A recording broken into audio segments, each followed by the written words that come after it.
Je m'appelle Philippe Banquet. Après 15 ans dans des grands groupes, il y a à peu près 8 ans, j'ai décidé de reprendre une entreprise. J'ai repris une entreprise de plomberie. Une petite entreprise, on était 80 personnes et on faisait 24 millions de chiffre d'affaires. Elle était spécialisée en entretien et rénovation pour les bailleurs sociaux. L'entreprise aujourd'hui, 8 ans après, c'est une grosse ETI. On est 900, on fait 130 millions de chiffre d'affaires. On s'occupe de la rénovation de n'importe quel type d'actifs immobiliers en site occupé. Depuis 2012, très progressivement, au travers de marchés divers que nous avions avec ces bailleurs, on s'est mis à faire de l'adaptation de logements pour les personnes âgées et parfois pour les personnes handicapées dans le parc social. Ce marché-là, depuis 2012, il a grossi de plus de 30% par an pour nous. Donc c'est très significatif et aujourd'hui, tous les bailleurs, et on est quasiment tous les bailleurs sociaux d'Île-de-France sont clients, et tous ont des marchés spécifiques et dédiés pour l'adaptation de leur logement aux personnes âgées pour que les gens puissent rester chez eux. Et on fait un peu plus de... on va dire qu'on fait entre 50 et 100 adaptations par semaine de logements pour ces personnes âgées dans le parc social. Avec Silver Valley, puisque nous étions à l'époque déjà membres de Silver Valley, on a participé à un groupe de travail dont le thème était identifier les freins à l'adaptation de l'habitat. Donc freins psychologiques, freins liés à la façon de réaliser les travaux, freins techniques, etc. etc. Donc un travail assez long, assez intéressant, qui a permis d'identifier 3 grandes caractéristiques qui devaient permettre de lever ces freins. La première, c'était de créer des offres facilitantes.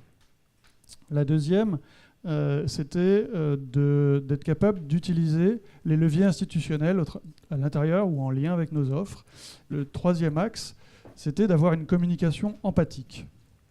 Partant de ces 3 grands axes, on a imaginé une offre dédiée donc, aux personnes âgées hors du parc social, et en partant aussi de notre savoir-faire dans le parc social, bien sûr. Une offre facilitante, pour nous, c'était une offre ultra simple. Et on a construit une offre complètement packagée, c'est-à-dire qu'on a construit des packs qui disent, voilà, l'adaptation de la salle de bain, complète ou pas complète, en haut de gamme, moyenne gamme, etc. La communication empathique, c'était l'idée d'avoir un interlocuteur unique du début à la fin, depuis la première étude jusqu'à la réception des travaux, et ça c'est notre organisation qui le permet.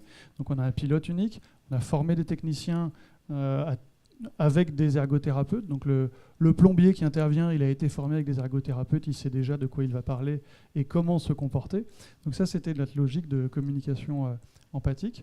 Et puis l'ensemble des 2 éléments, mais principalement la simplicité, nous a permis de pouvoir en effet s'intégrer dans les leviers institutionnels, puisqu'avec une offre très simple, on s'est rendu compte que c'était une offre facilement prescrite.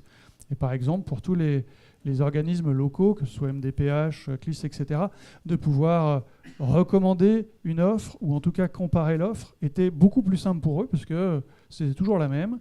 Le pack, c'était toujours le même, il s'exprimait toujours de la même façon. C'était pas une fois un devis, une fois un autre, selon le chargé d'affaires qui avait pu prendre l'affaire. Donc les 3 éléments de construction de notre offre. Une offre qui a marché, qui marche toujours, mais on a beau avoir une offre qui semble répondre, qui est appuyée sur une expérience quotidienne, puisqu'on fait tous les jours des adaptations de logement, eh bien, on ne voit pas, nous, un énorme changement, comme il pourrait y avoir, des demandes et du nombre de projets d'adaptation de logement hors du parc social.